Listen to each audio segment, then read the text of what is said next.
কেরানীগঞ্জে আন্তঃ-উপজেলা union ভিত্তিক কাবাডি ও volleyball প্রতিযোগিতা উদ্বোধন করা হয়েছে। উপজেলা পরিষদ মাঠে ঢাকা জেলা প্রশাসনের আয়োজনে এ প্রতিযোগিতার উদ্বোধন করেন কেরানীগঞ্জ উপজেলার নির্বাহী কর্মকর্তা রিনাত ফৌজিয়া।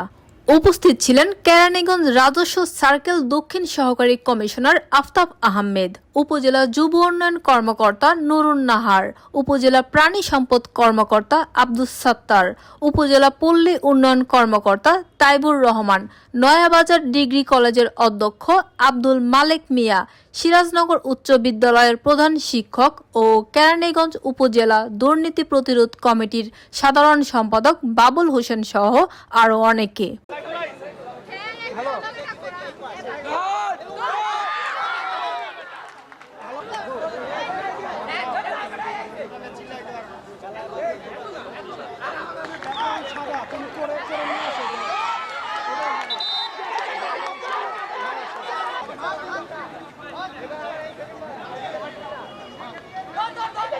সবাই সামনে দেখবো। ভাই